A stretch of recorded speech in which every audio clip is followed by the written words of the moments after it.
Yes, thank you very much, and most especially to Ambassador Pedro Valdez. What time is it in Washington? It's 1:30, 1:12 in the morning. Okay. Thank you very much.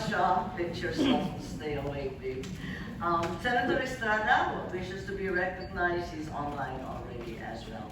Thank you, and Minority Leader. The agenda for today's public hearing is the proposed temporary housing in the Philippines of special immigrant visa applicants from Afghanistan. The general inquiry on the proposed temporary housing is in accordance with the powers and jurisdiction of the Committee on Foreign Relations under Rule 10, Section 13, Paragraph 18 of the Rules of the Senate in relation to Senate Resolution 5, otherwise known as the Rules of Procedure governing inquiries in aid of legislation. The Minority Leader is an expert on Senate procedure, and I just wanted to make clear why we are conducting motu proprio a hearing during the period of recess. Given the urgency and the importance of the matter, I feel that we fall squarely under rule aforementioned. So, if I may then call on the Legislative Committee Secretary to administer the oath to the resource persons, unless the Minority Leader would like to make a comment, or Senator Jinggoy would have an opening statement. Thank you. Madam Chairperson, congratulations and thank you for holding this hearing so that we will get to know more about this issue. So we are doing this in accordance with our rules, and I will just be here to represent the minority and to listen and observe, Madam Chairperson. So thank you. Thank you, Minority Leader. Senator Estrada, I see you on video. Is there an opening statement, please? Thank you, Madam Chair, to our Chairperson, Senator Ivy Marcos, distinguished colleagues in the Senate, ladies and gentlemen, good afternoon to everybody. I laud the Chairperson of this committee for bringing the public's attention to this very important subject, and for immediately calling for this hearing that we hope will clarify many of our concerns with regard to allowing Afghan nationals into our country at the request of the United States. On the provision of temporary housing for foreign nationals, we are facing a housing backlog of around 6.5 million in our own backyard. Shouldn't we prioritize the needs of our fellow men first? Given our housing backlog and the rising cost of living, shouldn't our limited resources be focused on taking care of our own? What is the fiscal implication of providing temporary housing to these foreign nationals? Will we be shouldering subsistence costs as well? These are just preliminary questions that I have in mind, Madam Chairperson, and at the appropriate time, I will be asking a few more. Thank you very much, Madam Chair. Thank you very much, the Chairman of our Defense Committee here in the Senate, Jinggoy Estrada. And with that, we establish the chronological order as we understand it for the concise and orderly narration of facts. In a news article by the Philippine News Agency, Ambassador Romualdez confirmed that the U.S. made a request sometime in October of 2022 for the Philippines to temporarily house the Afghan special immigrant visa applicants. Ambassador Romualdez, you maintained that there was no secret to the U.S. proposal to allow the entry and temporary housing of the nationals from Afghanistan. May we know how the request was made? Was it merely a verbal order, or is there a written request that can be produced for the committee and the public to know? Well, good afternoon, Madam Chair. Good afternoon to everyone. Yes, there was a formal request that we received at the embassy, and I hope that we will be able to produce that request. But it was also followed up with us through the State Department whether this is possible for us to consider.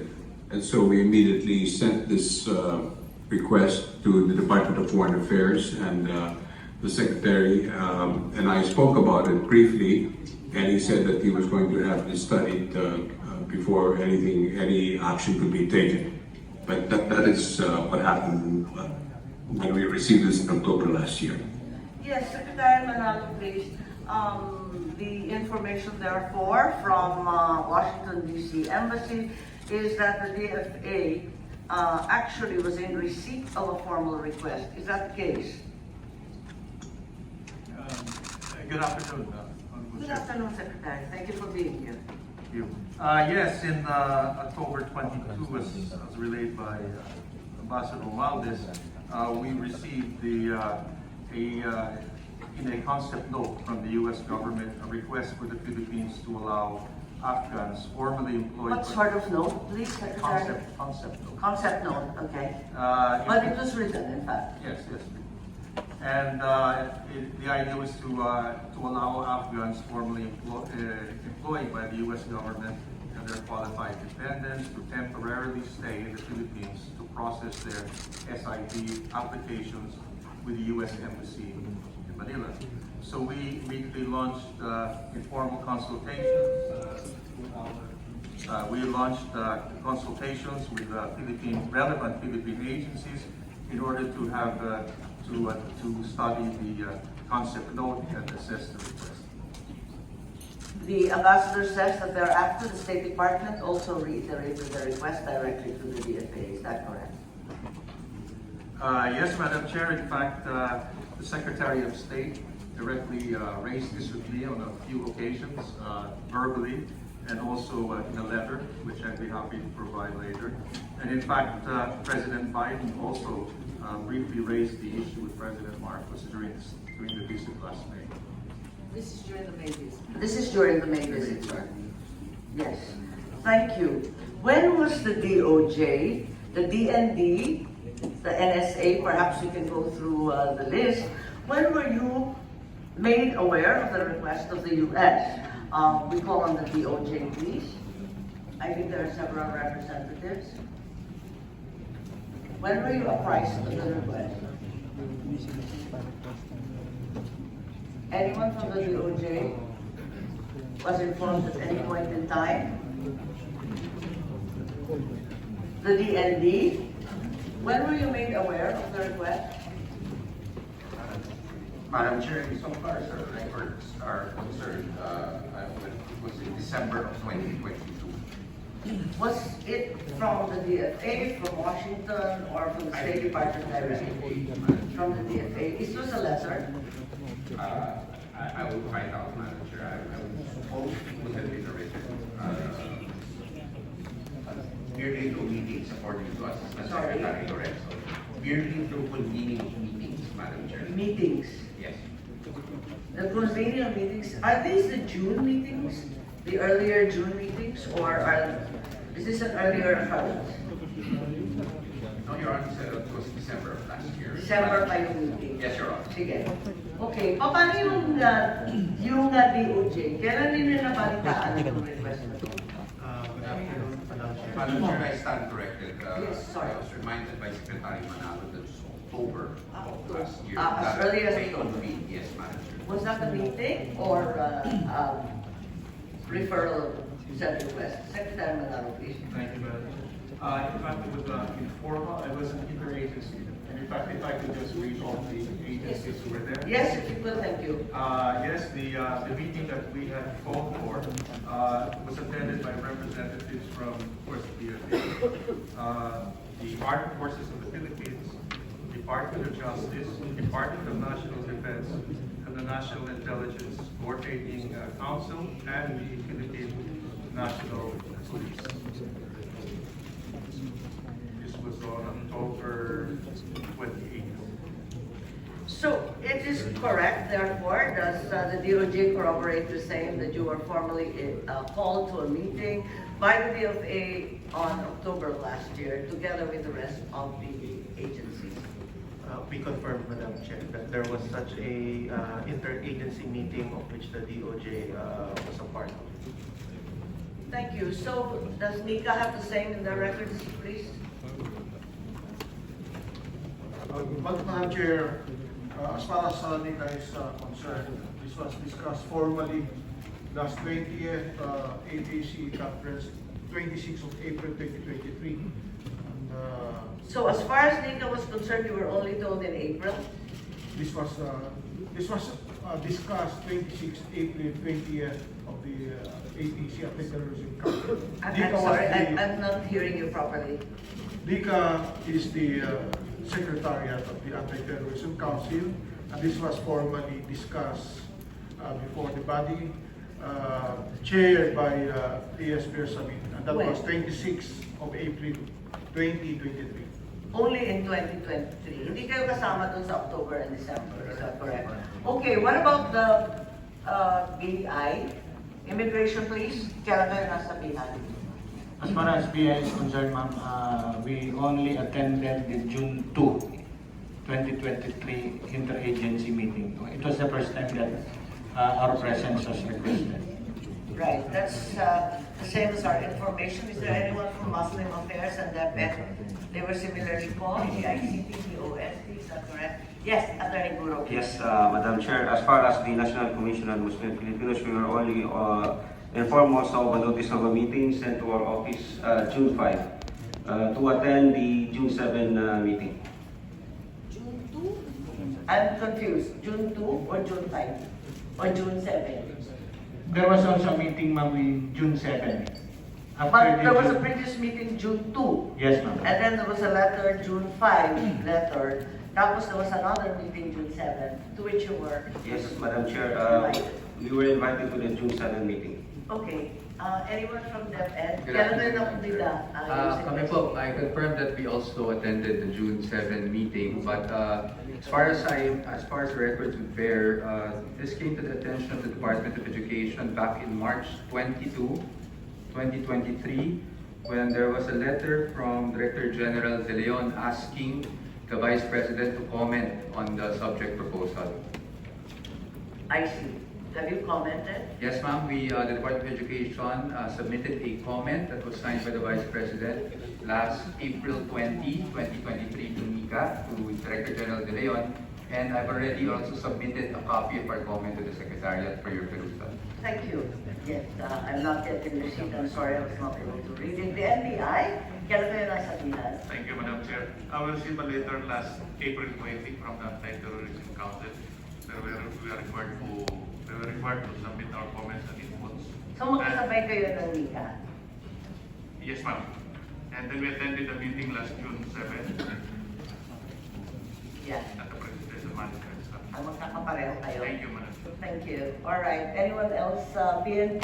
Nasabihan pa kayo kagad? Yes, ma'am. For the Philippine National Police, we received an email as October 24, 2022. I see. And I see Mr. Libardo raising his hand, right?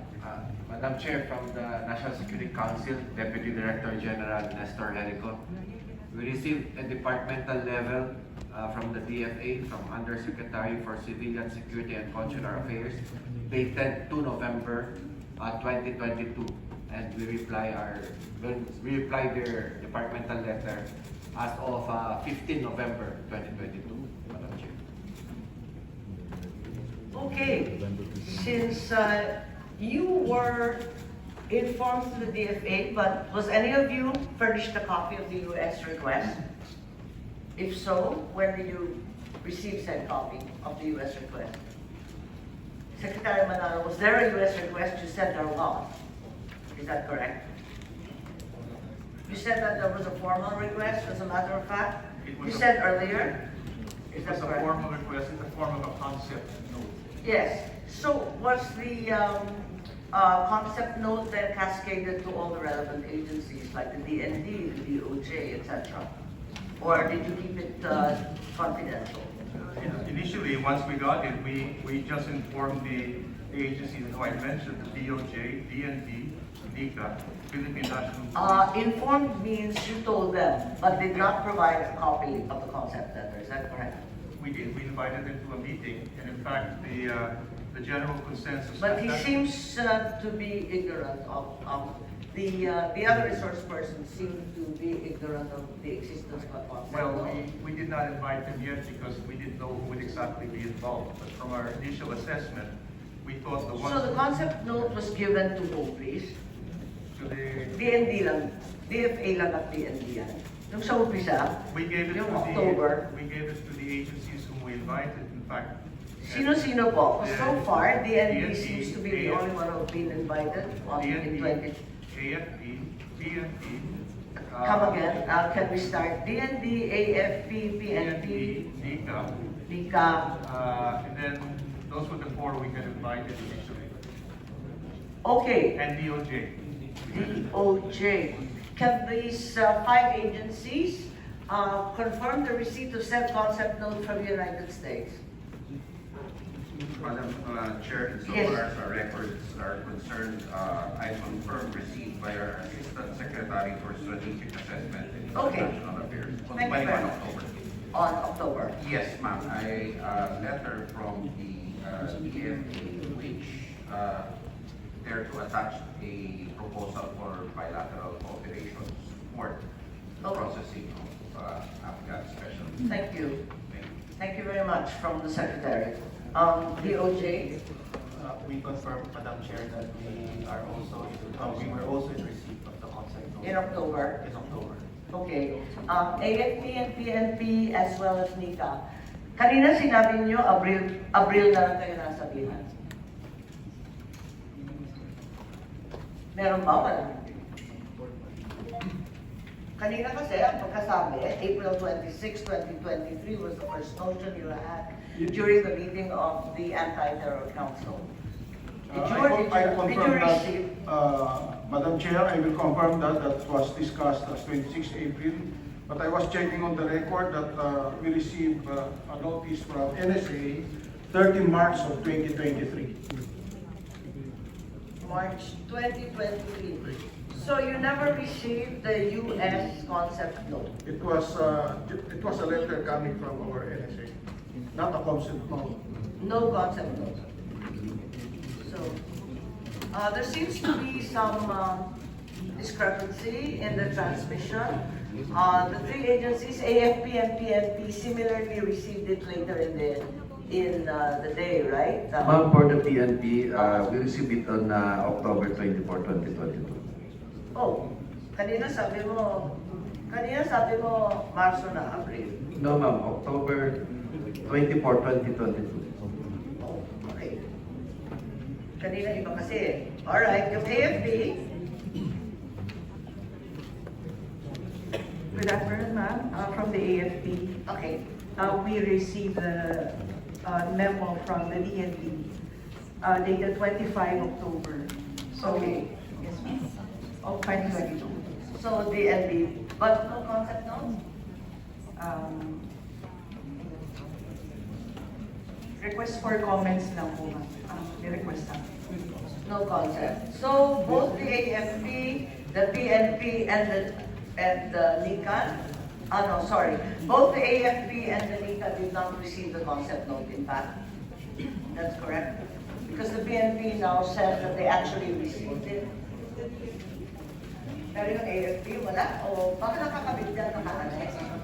Baka naka-annex na yan. Nakakabit. So AFP in fact got it. Yung NICA did not get it.